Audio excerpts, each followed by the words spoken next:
Азыр бул оң тарабыбызды сиздин командаңыз кылабыз. Сол тарабыбызды сиздин командаңыз кылабыз. Баарыңар катышышыңар керек, сөзсүз түрдө. Мен оң колду көтөргөнүмдө ким жеңсе, кайсы команда жеңсе, ар бирине компания тарабынан 500 сомдон сыйлык. Мен оң колду көтөргөнүмдө бул оң жактагы эжем командасы ха деп турасыңар. Күчүбүздүн барынча ха деп турабыз. Сол колду көтөргөндө Байкем командасы ху деп турабыз. Даярсыңар, э? 3 жолдан айтырабыз. Анда баштап 1, 2, 3. Ха! Ха! Ху! Ха! Ху! Мына кандай истесе жакшы деп үнү чыкпаган жер ха деп турат. Көрдүңөрбү, акча канчалык мотивация берет сизге. Жон байкадыңарбы? Бардык адамдар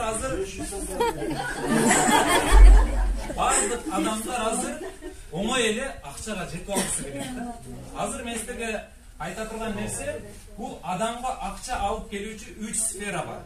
Адам компенсация кылуучу 3 сферасы бар. Анын биринчиси бул кара жумуш. Ал эми экинчиси чыгармачылык. Ал эми үчүнчүсү байланыш, коммуникация. Биринчиси кара жумуш бул азыркы күндөгү эң арзан баалануучу сфера. Мисалы үчүн көпчүлүк инсандар кара жумушта иштеген болсо билебиз, күнүгө кыйналып иштейбиз, бирок 500 сом, 600 сом ашып кетсе 800 сом айлык алабыз. Бул кара жумуш эң арзан бааланат. Ал эми экинчиси бул чыгармачылык. Мен чыгармачылыктан канча акча иштеп табат билбейм, бирок өзүбүздүн Кыргызстанда чыгармачылыктан бирөө миллионер болуп кетиптир деген нерсени ой элекмин. Болгон эмес. Ал эми үчүнчүсү бул байланыш, коммуникация. Мына ушул сферада адамга акчаны иштеп табуу аябай оңой жана жеңил.